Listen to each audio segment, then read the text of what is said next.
Hi, I'm Ken Howard, and welcome to the Gay Therapy LA podcast. Today, I want to talk about why insight alone doesn't change gay men's lives. And I'm talking about both therapy and coaching, since I do both from my home office in West Hollywood, California. And regular listeners will know, if you're not new to the show, I've been a gay men's specialist therapist for 34 years now in 2026. And at this point in my life, I'm getting a little tired of summarizing ideas from books. I did that when I was younger, and I still get a lot out of books or seminars, late in my therapy career. There's always good material coming out from very talented authors or colleagues or speakers. But I've spent over 3 decades sitting across from gay men, high-functioning, intelligent, accomplished men who already understand themselves. They've read the books, they've listened to the podcast, they can explain their patterns with impressive clarity, and yet their lives are not changing in the ways that they want. I call it moving the needle. Therapy and even coaching gets criticized, especially therapy, for not moving the needle. You pay this money, you see a therapist, you see a coach, nothing ever changes. And that's a phrase that I borrow from Alcoholics Anonymous. I'm not in the program, but I like to steal their sayings sometimes. And one of the many good ones is, nothing changes if nothing changes. It's a very hard-hitting, right to the point kind of thing. If you're really serious about changing your life, then you need to be serious about the ways that people change their life. So sometimes with insight, you can even feel worse because you're doing navel gazing and it's kind of self-reflective, or you're ruminating or brooding. And you can be more aware and you can be more articulate about yourself, but you can still be stuck. So I want to talk about something that doesn't get said often enough. Insight is necessary in therapy and in coaching, know thyself, but it's not sufficient. So there are a couple of books that are called classic that my clients keep talking about, and they're good ones. The Velvet Rage by Alan Downs, and The Body Keeps the Score by Bessel van der Kolk, a great trauma therapist. And they become part of the cultural language these days among gay men, especially gay men in mental health services. And they both point to something real. The Velvet Rage helps explain the role of shame in shaping identity and ambition and relationships for gay men. And The Body Keeps the Score highlights how trauma lives in the nervous system, not just in thoughts or in memories, but the brain. And that's more of a mainstream book, not just for gay men. So my clients come in saying things like, I think everything I've done is compensating for shame, or my trauma is stored in my body. And they're not wrong, but here's where the gap begins. Insight without change becomes another trap. I see this pattern over and over. A client develops powerful insight into his past. He understands where the shame came from, how his family shaped him, why he seeks validation in apps and clubs and whatever, social media, why relationships feel difficult. And for a moment, that insight feels like progress, but then nothing changes. Or worse, he becomes more self-critical, or more focused on what's wrong with him, or more convinced he's damaged, just kind of neurotic or even a hypochondriac, too much self-focus. So insight becomes another form of rumination, not transformation. So what these frameworks miss on their own, both of these frameworks, shame-based and trauma-based, can unintentionally leave out something critical. They explain why you are the way you are. They do not by themselves show you how to live differently. And that's where therapy and coaching both have to go further to help you live differently in real behavioral terms that you can subjectively feel better about your life. That's the whole point of the investment in these services. Because life is not lived just with insight. Your life is lived in your relationships, your daily habits, your sexual choices and operations, and your reactions to life in real time. So the pattern that gets you stuck, I found what most gay men struggle with can be understood through a repeating loop.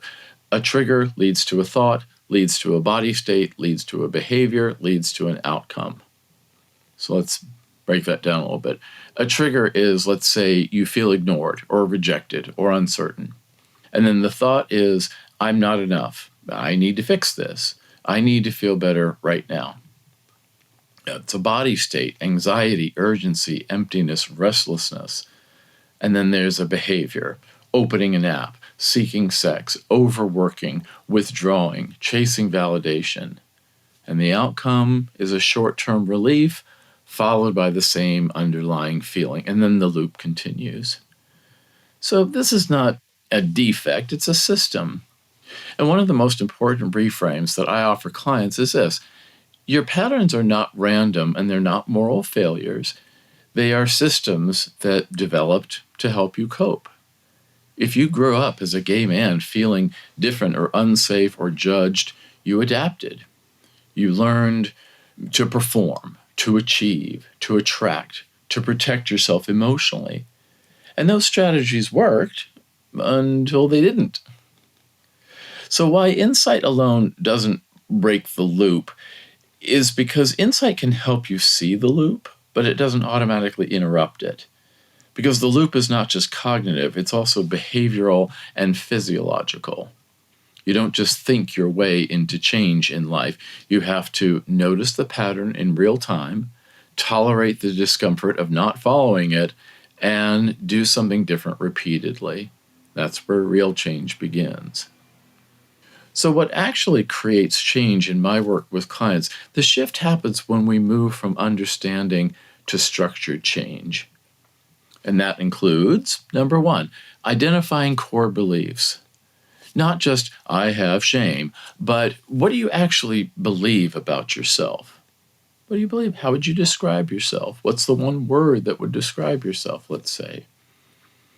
And when does shame show up? When does it happen? In dating, or when you're alone, or when you look in the mirror, at the gym, or where? At work? And how does shame shape your choices? What do you do in response to this feeling of shame? So tracking the pattern in the real time is number two, not after the fact, but in the moment. You say to yourself, what just happened? And then what did you feel in your body just now? And then what did you do next? Number three is interrupting the behavior loop. And this is where most people resist, because the behavior works, at least in short term. The old habits tend to keep you stable and kind of sort of working.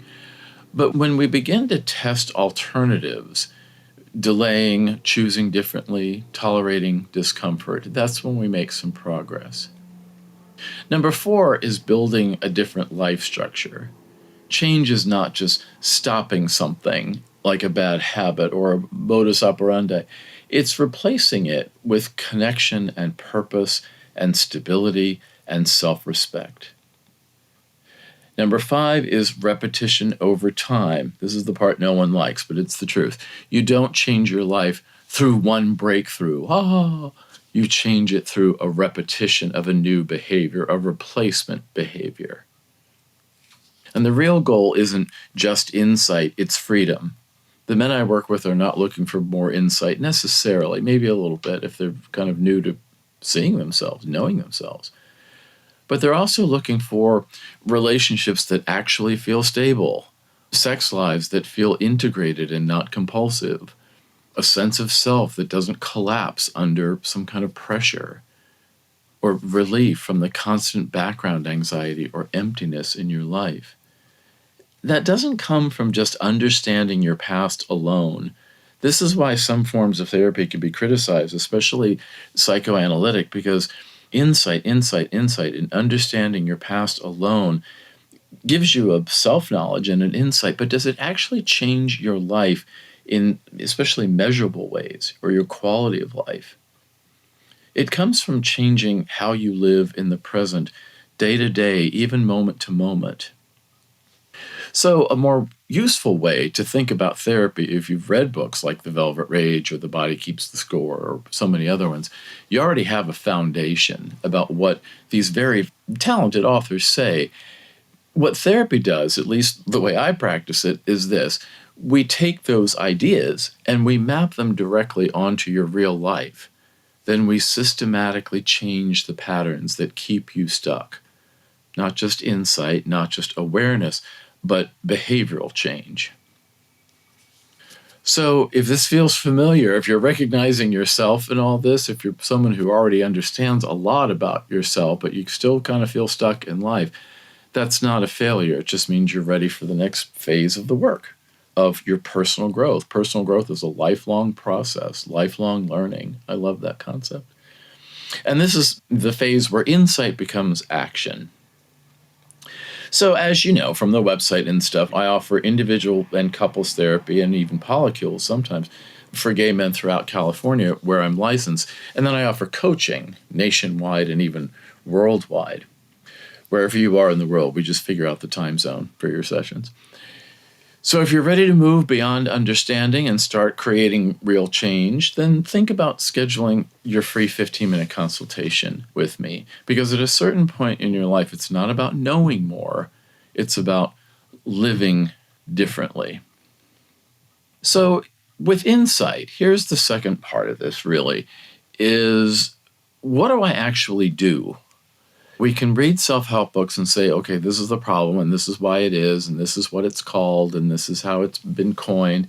But clients often say, okay, but what do I actually do? What are real-life replacements?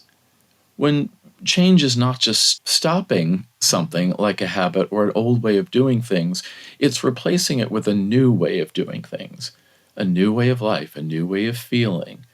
Not changing your whole personality, but changing some of the aspects of your life that don't work for you, the sources of even unhappiness or frustration. So that all needs to translate the insight into specific testable actions. Let's take a few examples of that. Let's talk about we replace compulsive contact, for instance, with real connection. Like maybe your old pattern was opening apps when you're anxious or bored or lonely and you're seeking fast validation or distraction. But this week, try something new. Text one specific person that you already know. Just say, hey, random, I was thinking of you, want to catch up this week? Or you schedule one low stakes hang. Let's go to coffee, let's take a walk, let's go to the gym together. Or try this, stay 10 minutes longer in a real conversation than you normally would. Instead of go, go, go, take extra time for some extra depth if you possibly can. And then if you do go on an app, any of the dating apps or the gay apps or whatever, move one interaction to actual conversation, such as over the phone with your voice or FaceTime or Zoom or whatever, and or in person, instead of just an endless text chat, always eyes on phone, bring it up and out into the three-dimensional world, or at least the world with sound. So why this works, you're not eliminating connection, you're upgrading the quality of the connections in your life. That's what helps people to feel less lonely and feel more connected. Let's take another one, urgency. We replace urgency with structure and stability. So an old pattern might be acting on impulse. I need to feel better right now. Where your evenings are maybe unstructured, vulnerable to bad habits, no matter what it is, too much weed or whatever. But this week, try something new. Try simple evening routines, the same time each night. Have a shower or bubble bath, have a protein snack, something healthy, watch a little bit of TV, not tons, not binging until 3 a.m., but a little bit of TV, and then going to bed. Or you set a decision delay rule about something, about a habit. You can say, okay, I can do the behavior. I can log on to Scruff or whatever, but not for 20 minutes. I'm going to delay the impulse. I'm going to reduce the urgency to just do. I'm going to think about it first and make it more mindful. And then, think about the times in your life when you're doing your bad habits or your least favorite times of day, your danger windows. Usually these are between about 8 and 11 p.m. And try some of these different things. Because impulse loses power when time and structure enter the system. People in recovery know this. This is trigger management. People who are trying to avoid drinking or using, you just delay it a few minutes and you think it through. Do I really want to use? Do I really want that drink? Sometimes just delaying it by a little bit and say, okay, I can use in 20 minutes if I still want to. And then you wait for 20 minutes and then you're like, well, maybe not. You just kind of think it through. So impulse loses power when time and structure and some reflection enter the system. So numbing behaviors, we all have them probably, but you replace numbing behaviors with purposeful action. So maybe your old pattern was doing a lot of scrolling on the apps, looking at porn, maybe even real hookups just to avoid feelings of emptiness. But this week, try something different. Pick one small forward-moving action per day. Spend 20 minutes on a personal project. Organize one area of your home that feels good to make it go from dirty to clean or cluttered to cleaned out. Do one professional task you've been avoiding, researching something or updating your resume or learning something about a professional task that enhances your career in the long term. So use this rule. I don't need motivation. I need movement. That's another AA saying. Move your feet and your mind will follow. Just move your feet and then your mind will kind of follow along with it and say, oh yeah, I guess this was a good idea. Because purpose isn't just found, it's built through repeated action. Let's look at self-criticism. We replace self-criticism, gay men are notorious for this, with self-respect and behavioral, not just affirmations. Affirmations can be good. You replace a negative self-talk with a neutral or a positive self-talk. That comes from Louise Hay. It comes from Aaron Beck, the father of cognitive behavioral therapy. I've used those. I train people in changing your mind through different cognitions. But there can be an enhancement when you combine the CBT. The B in CBT is behavioral. The C is the cognitive. So this week, try one small promise to yourself daily that you'll do a workout, or you'll stick with your food plan, or you'll stop work at a certain time if you overwork, or you'll stop doing something else at a certain time. And then track it simply. Did I do what I said I would do today? Set just a short daily goal. Set yourself up for success. One small promise to yourself daily.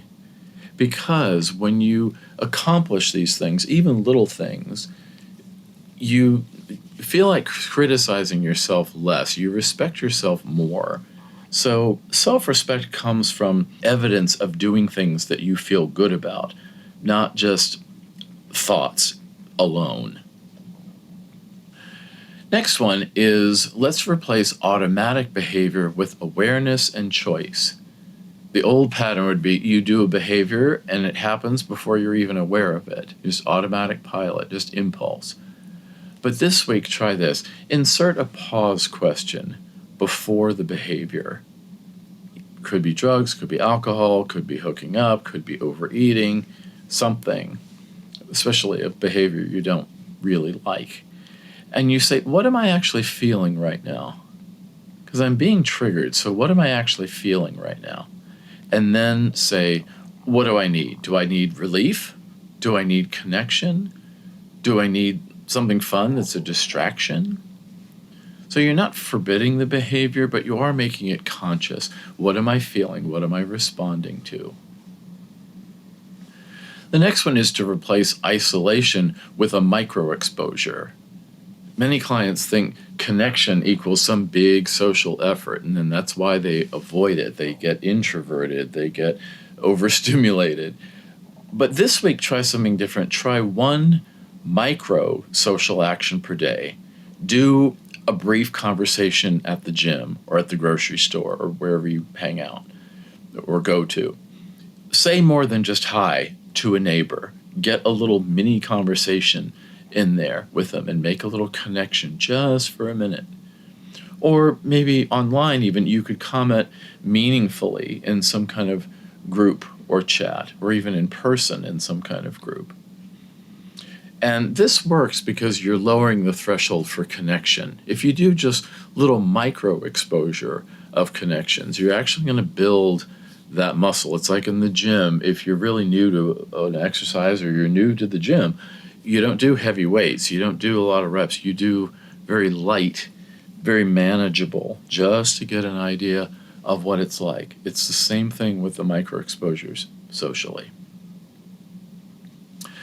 Let's take the next one, all or nothing thinking. Let's replace that with partial wins. The old pattern is people get depressed if it's all or nothing. If they can't do everything, they can't do anything. So the old pattern might be saying, if I can't fix everything, why bother? And you get demotivated. But this week, try this. Try to define success as, I interrupted the pattern once. I delayed it. I chose differently one time. And then this is how patterns actually change. So we're not trying to eliminate certain behaviors. We're just trying to give you more options than just that one behavior. So you can package it something like this in your mind. This week, don't try to change everything, but just pick one pattern that bugs you about your own behavior and do one replacement. So, for example, instead of opening the app, text one real person. Instead of acting immediately, wait 20 minutes. Just reflect. Is this really what I want to do with my time or my money, even impulse buying? Instead of doing nothing, do one 15-minute task that makes you feel good about yourself. So this is behavioral leverage in real time. And if this feels familiar to you, then maybe reach out for a consultation. 310-339-5778. That's 310-339-5778. Or email me, ken@gaytherapyla.com. We're going to do a part 2, I think, of this about what to replace of life's little stressors, of how gay men feel in life. So we'll do that later. Thanks, and see you next time.